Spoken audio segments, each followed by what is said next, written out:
Hare Krishna.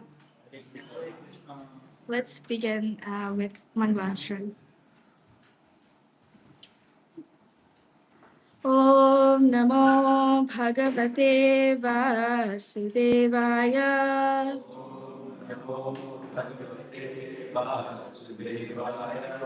Om Namo Bhagavate Vasudevaya.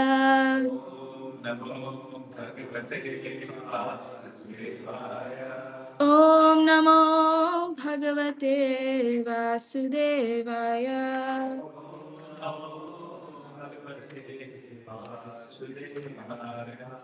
O my Lord, the all-pervading personality of Godhead, I offer my respectful obeisances unto you. Narayanam namaskritya naram sheva narottamam devim saraswati vyasam tato jayam udiraye. Before reciting the Srimad Bhagavatam, which is the very means of conquest, one should offer respectful obeisances unto the personality of Godhead, godlike, unto Narayana, Shri, the supermost human being, unto Mother Saraswati, the goddess of learning, and unto Srila Vyasadeva, the author. Nashtaprayeshu Bhadreshu Nityam Bhagavata Sevaya Bhagavati Uttamashloke Bhakti Bhakti Nashti. By regular attendance in the classes of Bhagavatam and by rendering of service to the pure devotee, all that is struggles into the heart is almost completely destroyed, and loving service of the personality of Godhead, who is praised with consonant songs, is established as an irrevocable fact. Om Ajnanatimirandasya Jnananjana Shalakaya Chakshurun Militam Yena Tasmai Shri Gurave Namaha. I was born in the darkness of ignorance, and my spiritual master opened my eyes with the torchlight of knowledge. I offer my respectful obeisances unto him. Mukam karoti vachanam pangam gayate girim yat vipam Shri Guru Dinataranam. I offer my respectful obeisances unto my spiritual master, the deliverer of fallen souls, whose mercy turns the law into its speakers and enables the name to cross mountains.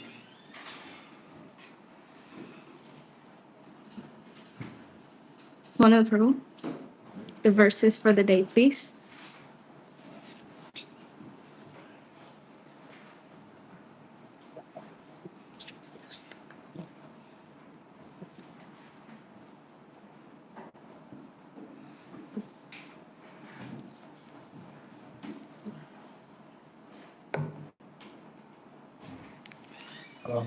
You want to pray maybe? 1:6:26.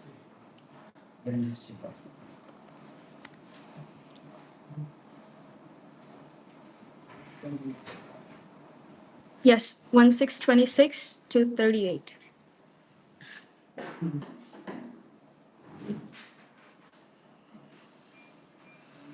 To 21.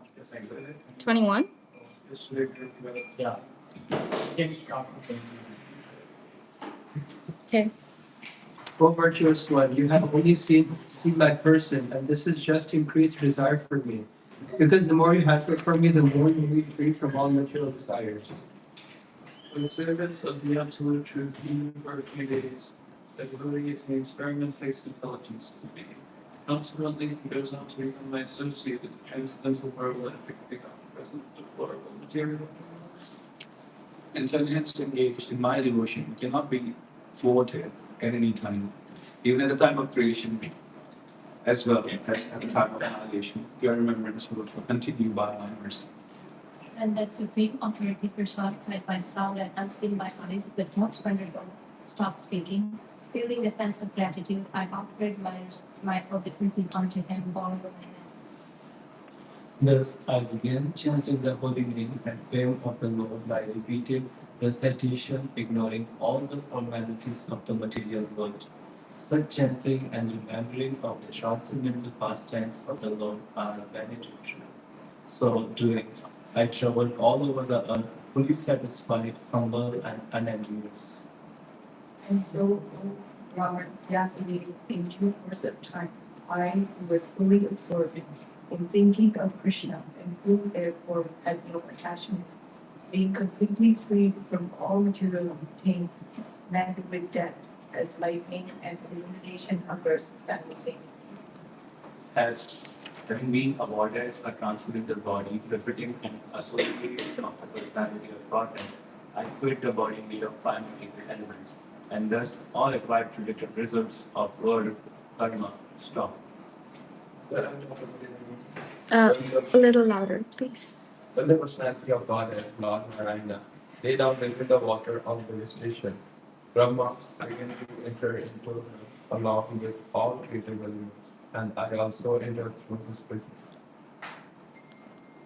After 4,300,000,000 solar years, Brahma awoke to create again by the will of the Lord. All the rishis like Marshi, Tangiri, Atri, and so on were created from the transcendental body of the Lord. And I also appeared along with them. Since then, by the grace of the Almighty Vishnu, I traveled everywhere without restriction, both in the transcendental world and in the three divisions of the material world. This is because I am fixed in unfrequent devotional service of the Lord. The Supreme and thus I travel constantly, singing the transcendental message of the glories of the Lord, vibrating this instrument called a veena, which is charged with transcendental sound and which was given to me by Lord Krishna. The Supreme Lord Shri Krishna, whose glories and activities are pleasing to me, at once appears on the seat of my heart, as if called for, as soon as I begin to chant his holy name. It is personally experienced by me that those who are always full of cares and anxieties due to desiring contact of the senses with their objects can cross the ocean of reasons on a most suitable boat. The constant chanting of the transcendental activities of the personality of Godhead. If it's true that by practicing this strength of the sense by the yoga system on one can get relief from the just disturbances of desire and lust, but it's not sufficient to give satisfaction the soul from this satisfaction is derived from the emotional status in the personality of God. Oh, Vasudev, you are free from all sins. As I explained my birth and activities from self-realization, as you asked. All this will be conducive for your personal satisfaction also. Sundar Goswami said, thus addressing Vyasdev, Srila Narada Muni took leave of him and while getting on his V9 you have to wonder his view. All glory and success to Srila Narada Muni, because he glorifies the activities of the personality of Godhead. And so doing, he himself takes pleasure and also enlightens all the distressed souls of the universe. Jai. That actually completes the chapter. So before Narada Muni started speaking, who was speaking? Vyasadeva. And what is the context? What were they conversing about? Vyasdeva was distressed even after compiling all the Vedas, and yeah, he was morose, and then he started meditating, and then Vyasdeva appeared. So Vyasdeva, And right. then Narayani started Talking about his his past life. Yes. We're focusing on verse 26.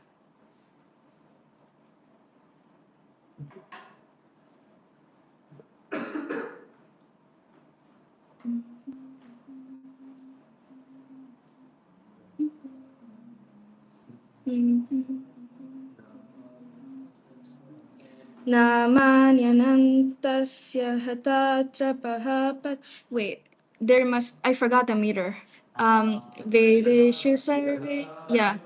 Yes. Namanyanantasya hatatrapapatan.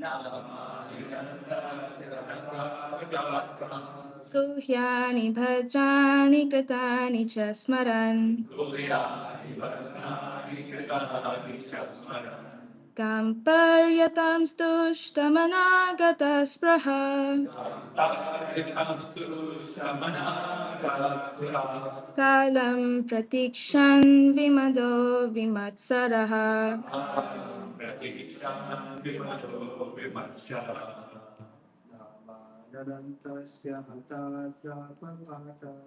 Namaninantasya hitatrapapatan.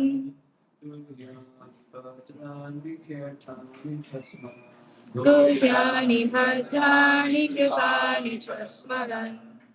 Kamparyatam stushtamanagata spira. Kamparyatam stushtamanagata spraha. Kalam pratikshan vimado vimatsaraha. Namanyanantasya hitatrapapatan.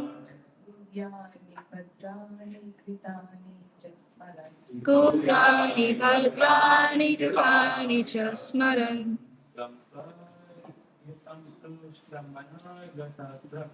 Kamparyatam stushtamanagata spraha. Kalam pratikshan vimado vimatsaraha. Namanyanantasya hitatrapapatan. Guhyani bhadrani kritani cha smaran. Guhyani bhadrani kritani cha smaran. Kamparyatam stushtamanagata spraha. Kalam pratikshan vimado vimatsaraha. Namanyanantasya hitatrapapatan. Guhyani bhadrani kritani cha smaran.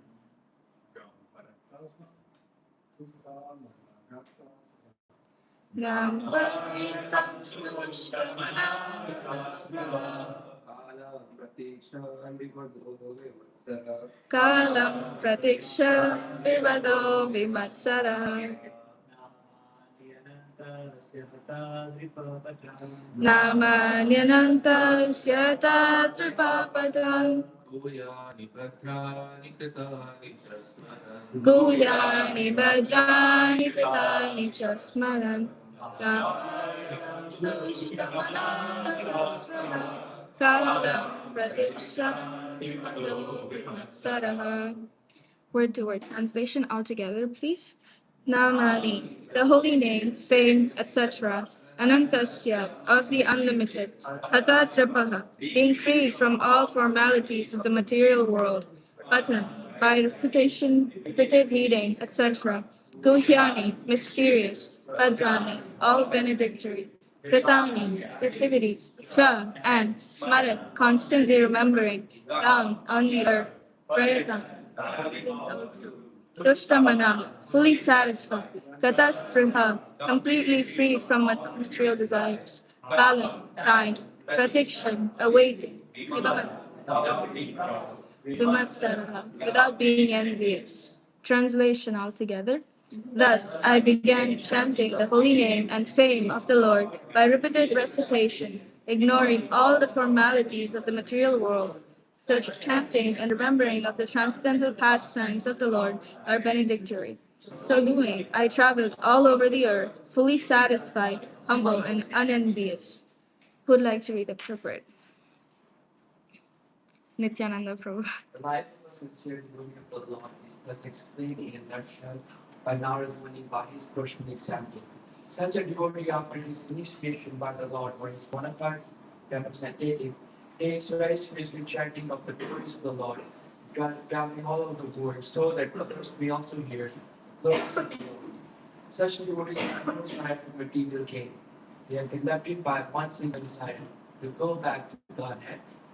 This awaits them in due course on putting them in the body because they have the highest state of life, going back to Godhead. They are never envious of anyone, nor they are proud of being eligible to go back to Godhead. The only business is to chant and remember the holy name, fame, and cast them and run to personal capacity, distribute the message for others, welfare without more trouble. Srila Prabhupada Ki. Jai. Hare Krishna. I'm sat here again. Please bless me and pray for me so that I may be able to speak something of value. Hare Krishna. Today's weather is clear, but look out for waterworks. If you know, you know. Um, I seem to have recovered from last time. And it's mainly by the mercy of the devotees, you know. There's nothing that we as souls can achieve by ourselves. Even if we're hankering for material gain, Vishesh Prabhu, stop laughing. Even if we're hankering for material gains, or even just sustaining our bodies, it is impossible to do so by ourselves, right? So, what if a soul is not interested at all in Krishna consciousness, God consciousness, or any kind of spirituality? Why does he still can't live by himself? What is it that he can't achieve by himself? Why is it difficult for him to sustain himself? Satisfaction. Elaborate, please. That is something that soul cannot achieve on itself. Yes, a soul cannot achieve satisfaction by itself. Anyone else? This is a very easy question. I was hoping for more. Yes, thank you, Nitai. Um, the soul struggles to be independent because the individual soul is limited. We aren't in control of the things around us, so we're always dependent on something else. That's very nice. The individual soul is limited Yes. and it cannot. Because the individual soul is limited, we can't control things around us. We can't control things around us, so we have to become dependent. Yes. Rajabalaka Prabhu. The soul's eternal nature is so beautiful. So if it doesn't achieve that, it's very unsaid. Yes. But what we're talking about here is a bit higher on the pyramid of what a soul needs to survive in this material body. Yes, there are 5 members actually. Soul is one of them. The only thing that soul can do is desire. So soul desires, and then it is sanctioned by Paramatma based on the karmas that the soul has. Yes. And then the activity is being carried out with the help of the material nature. So soul has only a little part to do with it. So soul can only desire, and it's dependent on Paramatma, material nature, and the demigods controlling their senses to fulfill the desire.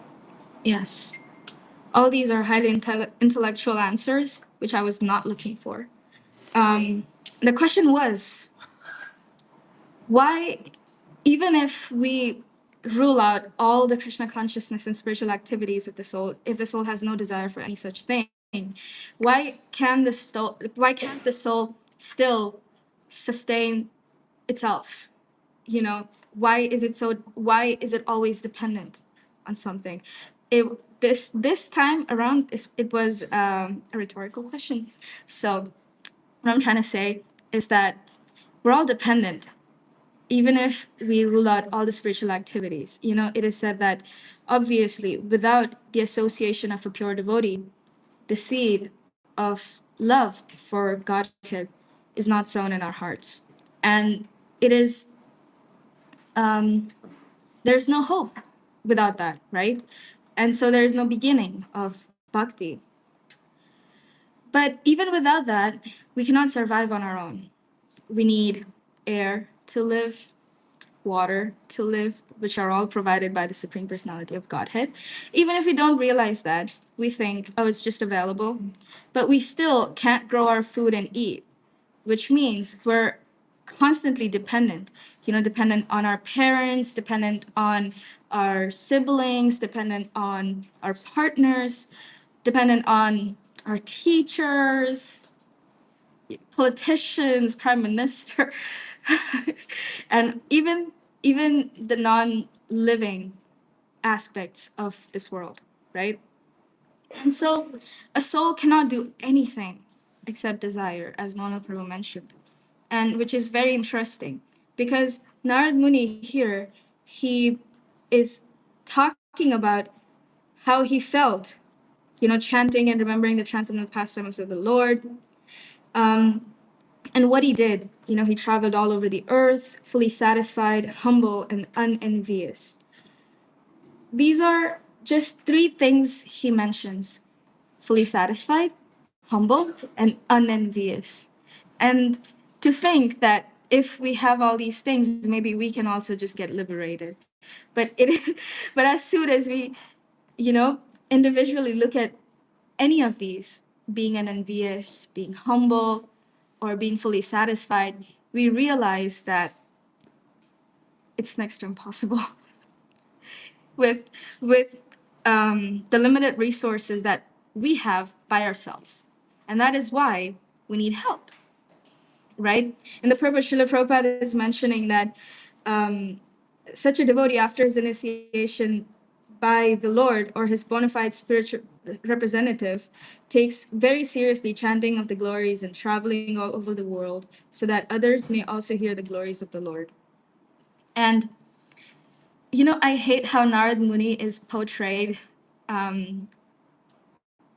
elsewhere, you know, like this. How would you say Narad Muni is described elsewhere? Instigate. Comedian. Instigator. Instigated. He's instigated. Chatterbox. Juicy talks. Juicy talks. Yes. There's people who say that? There's people who say that? Narad Muni is kind of, he is presented as the center of to kind of, spread the rumors around. Wow. Offenses, and more offenses. Before I got connected to Krishna consciousness, all I knew about Narad Muni was Narayan, Narayan. But it is not far off. What does it mean? He's always chanting the names of the Lord, you know? And so I had a good impression of Narad Muni. But then when I got connected to Krishna consciousness, when I took it upon myself to understand this process and do my sincere best to advance in this path, I realized that Narad Muni is such an exalted personality. He's so exalted, you know. Elon Musk has nothing on him, you know. And I say this mainly because Elon Musk wants to, you know, go to Mars, build a civilization there, live there. But we all know that all that money is just down in the drain. because it's next to impossible. Maybe in like 100,000 more years, but by then the state of the world will be so bad. I don't even know if all the technical and technological advancements will count even. And so Elon Musk has nothing on him. You know, Narad Muni, he can freely travel. In other purports that of the verses that we read, it is said that, you know, there's the higher planetary system, the middle planetary system, and the lower planetary system. And above that is Brahmaloka, and all of that is covered in the modes of material nature. And if we go above that, there's spiritual sky, where all the planets and everything is eternal, transcendental, right? Look alive, people. Look alive. Just a little bit. Thank you. Right. And so what I was trying to say is Narad Muni, you know, when I was a kid, I was very much attracted towards the whole topic of astronomy. I remember there would be a part in the newspaper about astronomical advancements and whatever new things are going on in the world. And I remember I would cut them out and I would paste it on my graph paper book, and I would be like, one day I'm going to be an astronaut. A lot of service for Earth. Without Jupiter, Earth could not have come into existence, or we could not have come into existence. Earth would still probably be there, but life would be impossible. Why? Me and Nita, we were talking about Jupiter in BY. I don't even know how we came to talk about that. We were supposed to be talking about happiness. Um, but Jupiter, it protects because of the size. It has a bigger gravitational pull. It pulls all the asteroids towards itself, and so Earth is not hit. You know, it's like the bodyguard. And another thing is solar flares. Sun emits a lot of solar flares, and they're very bad for us. You know, we can cease to exist if there was a big solar wave. Actually, it was in the talks that if the solar waves get out of control, all the technology will be non-usable anymore. What did I even say? Will be non-usable after that. And so Jupiter also attracts most of the solar flares towards itself. And so Jupiter does a lot of service. What is Jupiter? Brihaspati? Brihaspati ki jai. Back to the topic of Narad Muni. Narad Muni, how did Narad Muni come to this point of chanting the holy name, or the chanting the glories and the fame of the Lord constantly, consistently? How did he come to that point? He served the devotees. He served the devotees. Be more specific, please. Raman He Prabhu. honored the remnants of Bhakti. He Honored the remnants of Bhakti. he honored the remnants of Bhakti Vedanta and more. Nitai. He listened attentively to lectures and talks that they had. He listened attentively to the lectures and talks that they had. He served for whole Chaturmas. He served for the whole Chaturmas. Sarthak Prabhu. Next point. Nice point. And so, if if if you guys remember what you just said, that is a roadmap to what we're supposed to do to get to, hopefully one day, by the grace of the Lord and our spiritual masters and the Guru Parampara, to the level of how transcendently situated Narad Muni was in his nature, in his eternal spiritual nature, right? But the point is, to get to that point, it is very difficult. As we said, it all begins when a poor soul like me comes in contact of a devotee who is surrendered to the Lord, a devotee who is chanting constantly the names of the Lord, and that devotee gracefully, very mercifully instills into the poor soul, which is me and my heart, a little seedling of, if you sow the seed cannot grow by itself.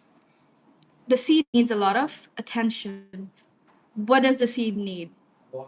Water, sunlight, care, soil. It is eternal. And so it's not that like a material seed, it will die after giving it no care. It'll still stay there. You know? Are you falling asleep, Ruben? It's okay. I'll try better. I'll do better. No, I'll listen to the whole thing. And so after you provided all of that, you know, it starts to germinate, grow into a little plantling, you know, swaying in the wind. But then what happens? Have you ever tried how many here have tried gardening? Has tried? Oh, a lot of you guys. And so let's think of this. You get a seed, like maybe a sunflower, and you put it in the soil, and then you water, you give sunlight, you put fertilizers, you make a perfect environment, and it germinates, and a little plantling appears. What else appears? Weeds. Did you sow the seeds for the weeds? Did you by mistake do that? Did you water them? Did you give access to sunlight? Well, you can't help it, really, can you? And did you really take care of that weedling to be able to germinate and become a weedling? Not intentionally. Not intentionally. And so what I was trying to get at is that when the seed of bhakti sprouts, there's a lot of other things that also sprout. You know, if the care given is not intentional, and if the care given is not mm, is not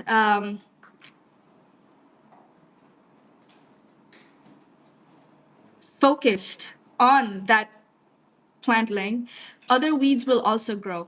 And if you know, the weeds, they do a lot of things to the little plantling that we're trying to cherish and nourish and one day grow into a treeling. Well, that was bad. The weeds, they not only take all the nutrients from the soil, it also takes the oxygen from the soil.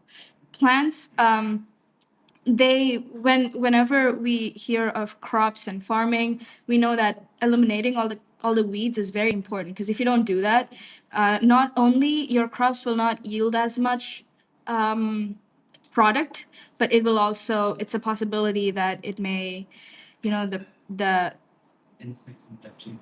pardon? Other insects also have like Insects also kind of appear and all of that. So the point with these weeds is that these weeds in this context of our bhakti sproutling is anarthas. And these anarthas, you unwillingly or unknowingly, unintentionally keep watering them.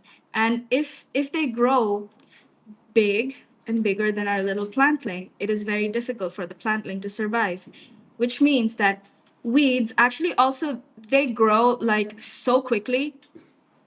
It takes. I have tried when I was a kid. I tried to put a lemon seed in the soil and try, and if you know like lemon seeds or lemon trees are very hard to grow.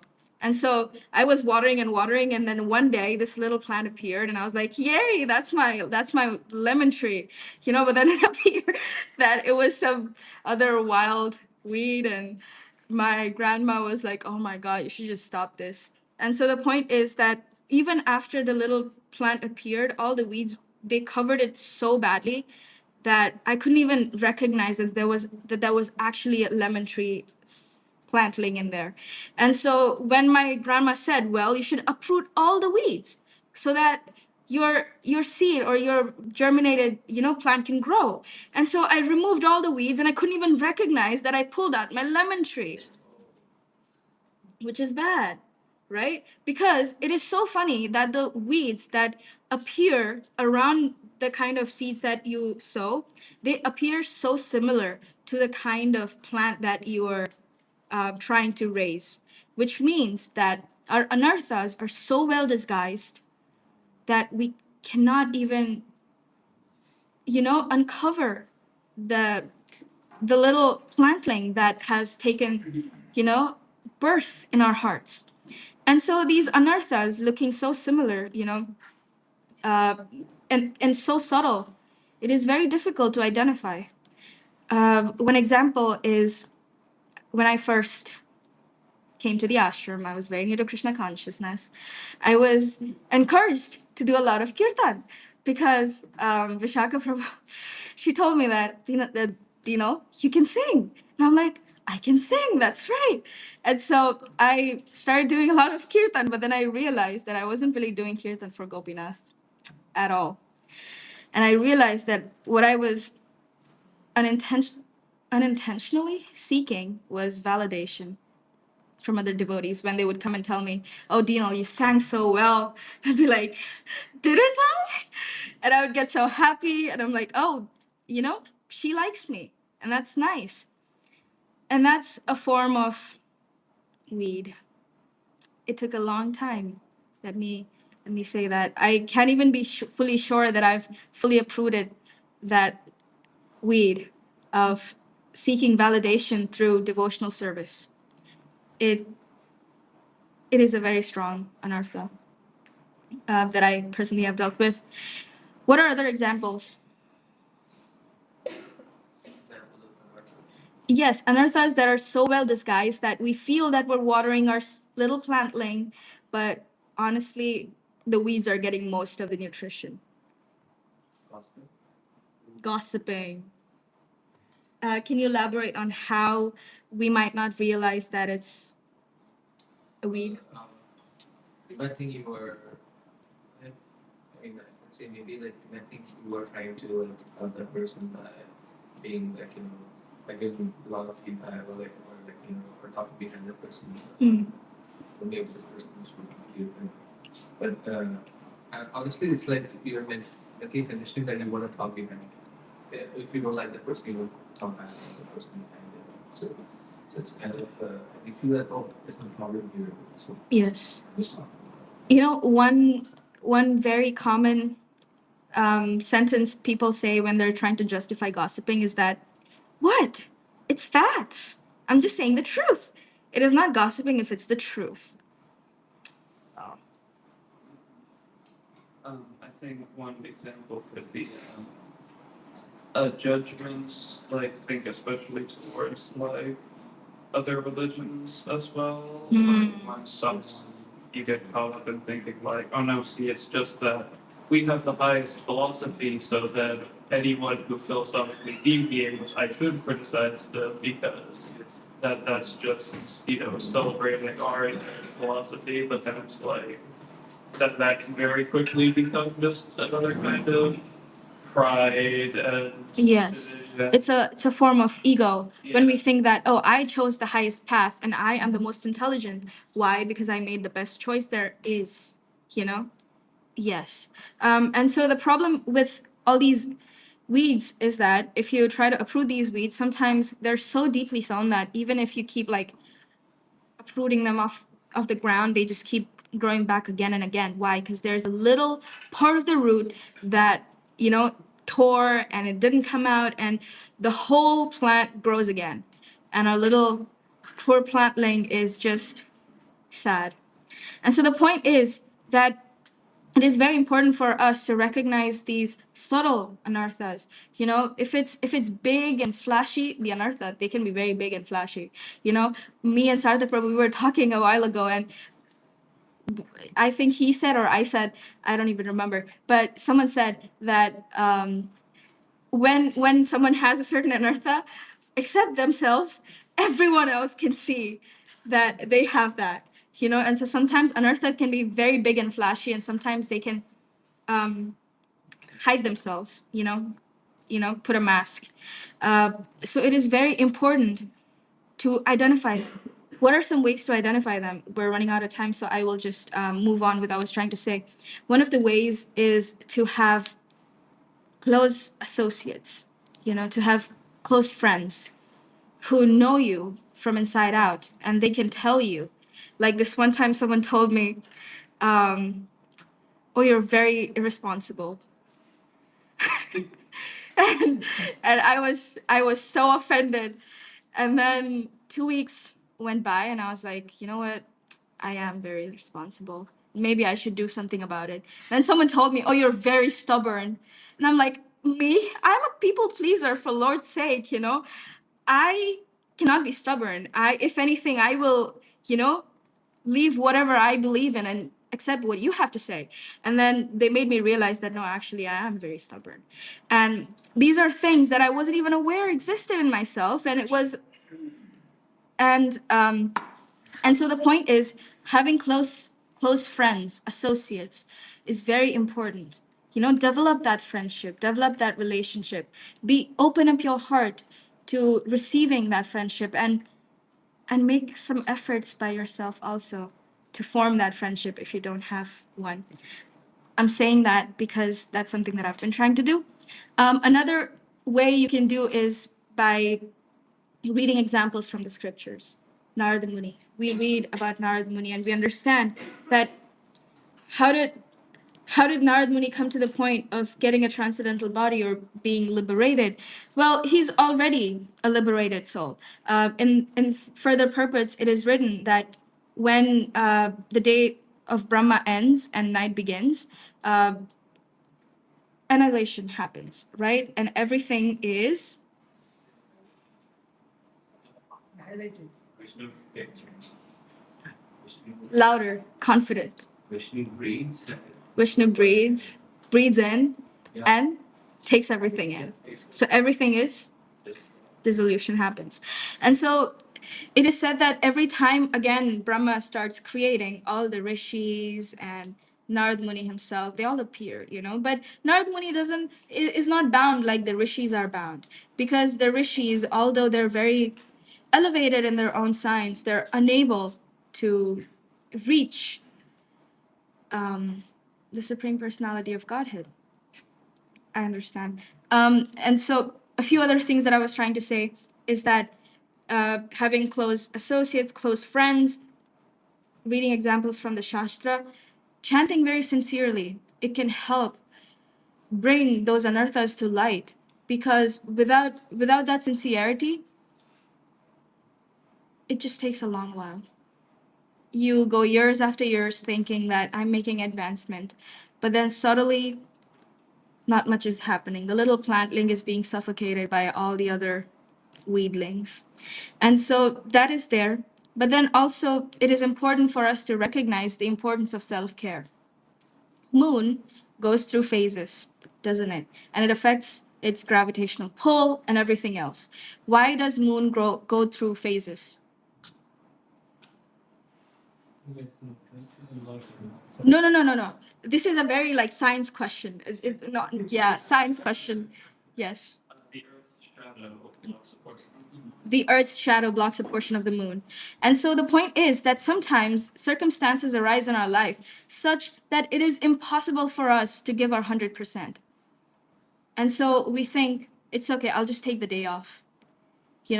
And similar uh, idea. Like, honestly, I got this from gym bros on Instagram. They're like, "Oh, when you feel tired, you're like, I won't be able to give my 100%, so I should just not go to the gym." But go to the gym. Give your 80% if that's all you can give. Give your 50% if that's all you can give. Give your 20%. Give your 1%, 0.1%, 0.00001% if you can. Because all of these efforts are very well recognized by the Paramatma in your heart, right? And your best is the best. There is no comparison except what you can give and what you're holding back when it comes to Krishna, right? And you can fool the world, but how can you fool Krishna?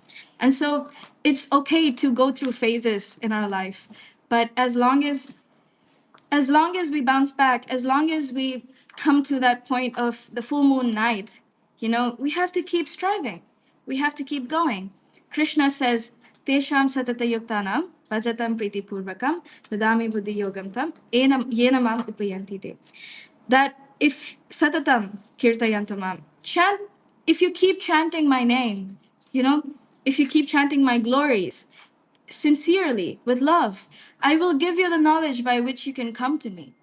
And we already have the knowledge in the books, right? But it's not so simple, is it? We can't really apply everything from the book and think that it's going to help us, right? Vishaka Prabhu uses this example of a lot about, getting sick and then going to the pharmacist and just, telling him, oh, I have all the medicines here. I'm going to choose what I need because I know everything is in here to save me from my misery. But then you die. Um, please don't die. And so that is why a pharmacist is very important.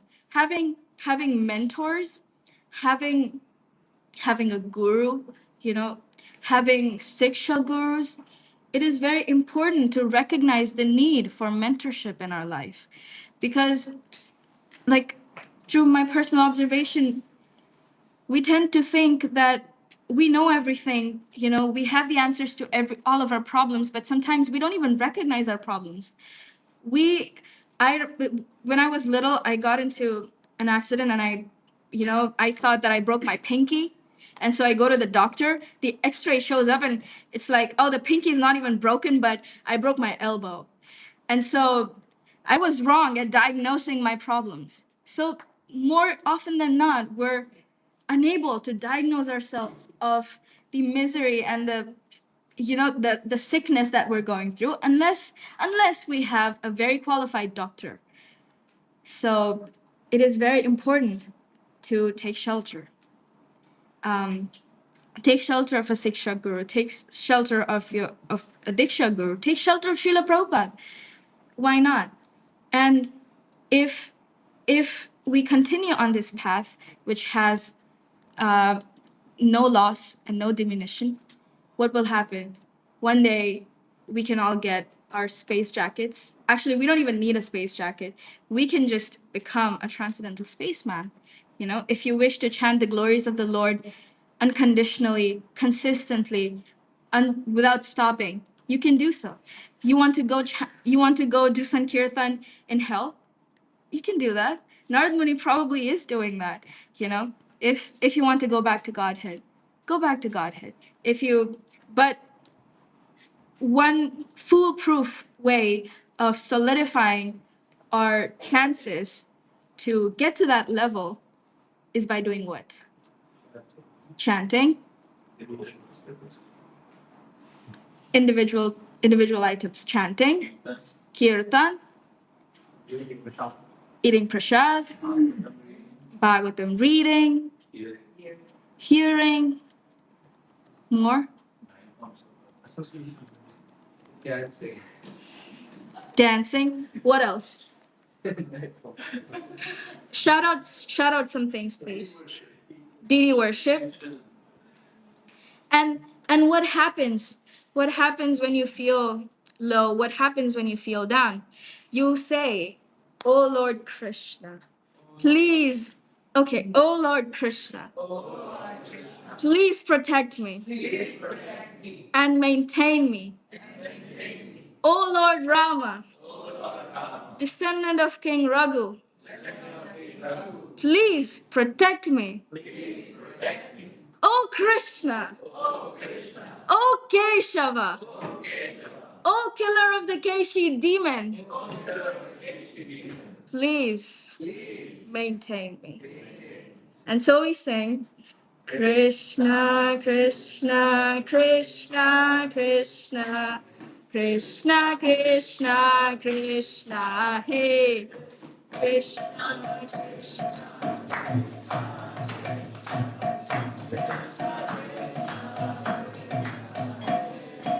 Krishna, Krishna, Krishna, Krishna, Krishna, Krishna, Krishna, hey.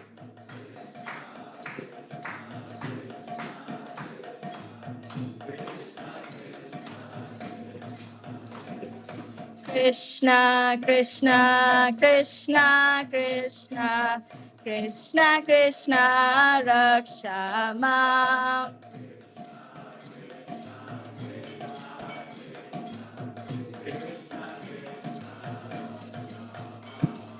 Krishna, Krishna, Krishna, Krishna, Krishna, Krishna, Pahima. Rama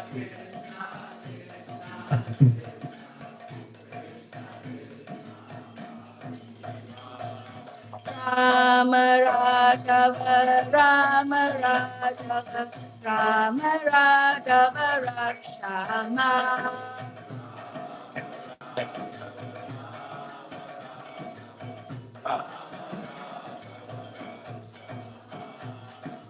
Krishna Keshava, Krishna Keshava, Krishna Keshava Padima. Krishna Keshava, Krishna Keshava Padima.